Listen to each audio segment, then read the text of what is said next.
Abdullah ibn Hudayfa was given an incredible mission by Prophet Muhammad sallallahu alaihi wasallam. He asked him to go to different cities, different countries, different culture, and give him the message of Prophet Muhammad sallallahu alaihi wasallam. Carry the letters of Prophet Muhammad sallallahu alaihi wasallam to him, which will be calling them to believe in Allah, follow Prophet Muhammad sallallahu alaihi wasallam, informing them that a prophet has come and he's calling them to Islam. Now, in those times, there's no chat GPT. There are no computers, no TVs.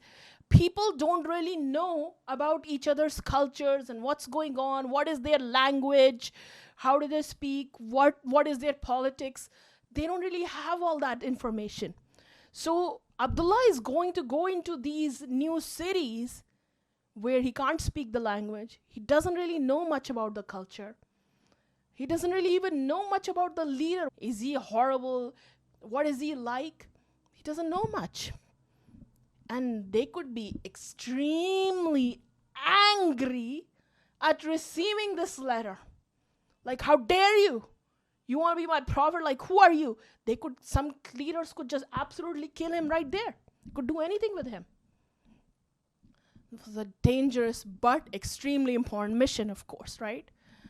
So Abdullah went on this mission without complaining. Oh, why do I have to do this? No, nothing like that. He just went to this mission courageously. He's the messenger of the messenger, taking the message of Prophet Muhammad sallallahu alaihi wasallam to these different tribes, cities. One of the kings he went to was the Persian king. Now imagine, he comes into this city. Not only is he a stranger, a Muslim, not an only Muslim in a school. He's among the only Muslims in the entire city. But he doesn't come in like, shy and hiding himself. Hope people don't find out. Although they think I'm weird. Hope I don't stand out.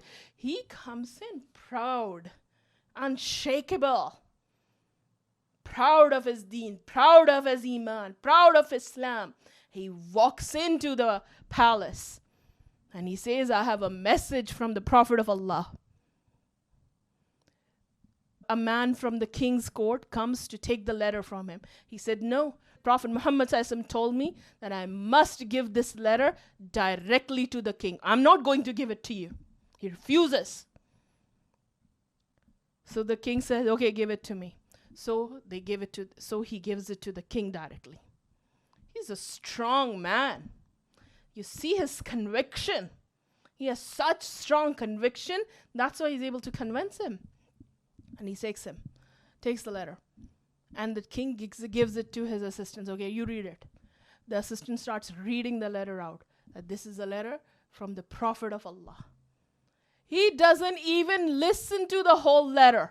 He is becoming red with anger. He snatches the letter and he tears it apart. Now, before the king could punish him, I think Abdullah had already left. Now the king sent the message to one of his friend kings, the king of Yemen, and said, I want you to find out and I want you to go and kill this Muhammad. So the king of Yemen, he sent his men looking for Muhammad. They came to Prophet Muhammad sallallahu alaihi wasallam, and they said, you need to come with us, our king has called you. Prophet Muhammad sallallahu alaihi wasallam said, come tomorrow. So they came tomorrow. They said, come now with us to meet our king. And he said, Prophet Muhammad sallallahu alaihi wasallam told them, you are never going to meet your king after today. Why? He said, because Allah has already killed your king. And his son has taken his place. And he told him, go back to your king in Yemen. Remember the king's friend? And said, tell him to become a Muslim. Tell him that Allah subhanahu wa ta'ala informed me about it and he should become a Muslim. They went back and they told their king, this is what has happened to the Persian king.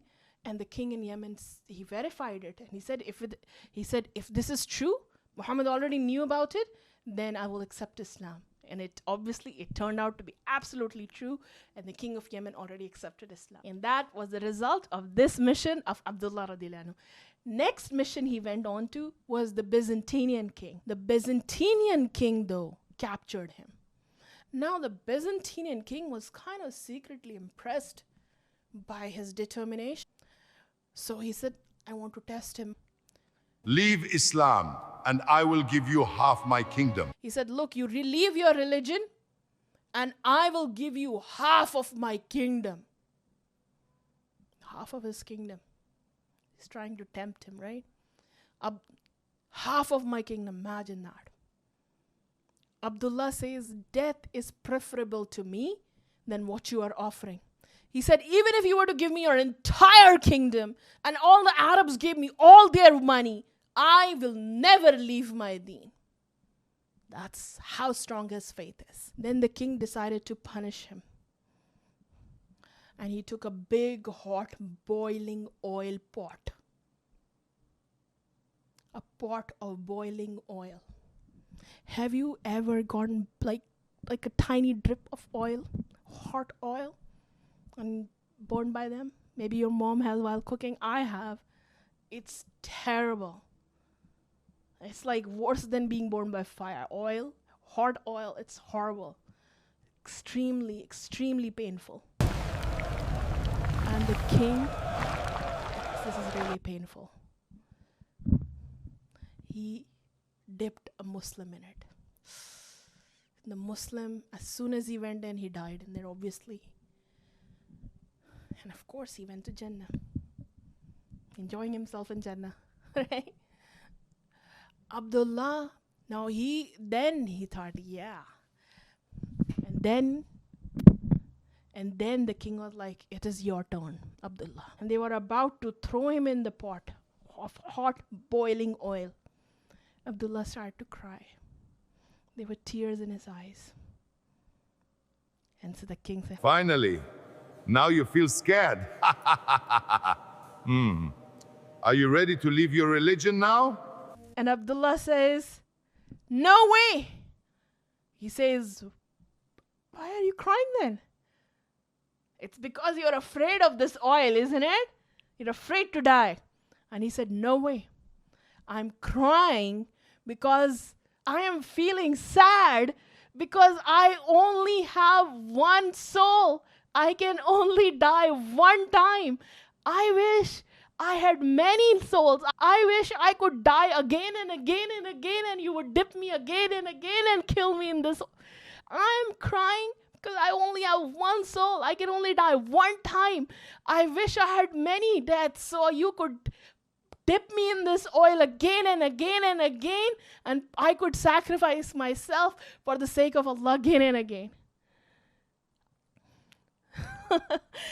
And the king was like mind blown. I'm like, well, this guy is like, Abdullah was truly unshakable, right? And so the king said, what do I do? Now the king is also feeling so embarrassed in front of everybody, like nothing he could do was shake Abdullah. So he said to him,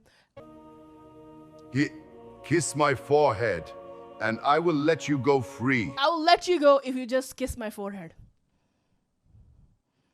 Right? Just trying to, shame Abdullah. So Abdullah said, okay, not just me, but all of the Muslims you must free. If you do that, then I'll kiss your forehead. So it wasn't about Abdullah's ego that he wouldn't bend in front of the king. It was only about him never shaking from his faith. If him humbling himself like this would get so many people freed, he said, okay, I'll do that. I will not leave my religion for it. But if it's just me, like, you want me to just bend down towards, like, you want me to just, like, kind of humble myself towards you, I'll do that. So he kissed him on the forehead. So the king agreed, and Abdullah kissed him on his forehead. And he said, this is the enemy of Allah, but I'm only doing it so all these Muslims can be freed. And so all of these Muslims were freed, and Abdullah came back to Medina. Of course, the news of this entire story had reached Medina. When Abdullah came to Medina, Umar radiallahu anhu was so happy. He got up and he went and he kissed the forehead of Abdullah radiallahu anhu. And he told everybody in the city, everybody in Medina, that it is a duty of every Muslim that you must kiss the forehead of Abdullah. And so one by one, everybody is coming and kissing him on the forehead. Alhamdulillah. He was so honored because of how unshakable he was in his iman. Nothing could shake him. No temptation, no fear. He was truly an unshakable Muslim. Just like I hope you are becoming every time you're hearing these stories, right? May Allah make you unshakable like him and even more. How unshakable is your iman? Does it shake at school? Worried that, oh, what will people think? Should I wear this? Should I pray at school? Oh, what will they think? Does it shake at temptation of doing something haram, watching something haram, listening to something that you know you shouldn't? How unshakable is your iman? Is it like Abdullah ibn Hudayfa radiallahu anhu? Because that capability is in you. You can be unshakable like him. You have the same deen that gives us the same power. You have the same Rabb. It's looking after you all the time. Why do you think you're hearing this story right now? Because maybe Allah wants you to hear how unshakable you can become. To be inspired by that, right? This is not a coincidence. There is no such thing as a coincidence. There is a reason you heard the story today. It is a call for you to become that unshakable. No matter what temptations are in front of you, no matter how many people you are afraid of in front of them practicing your deen, you stand unshakable. Make you unshakable like him and even more. Assalamu alaikum.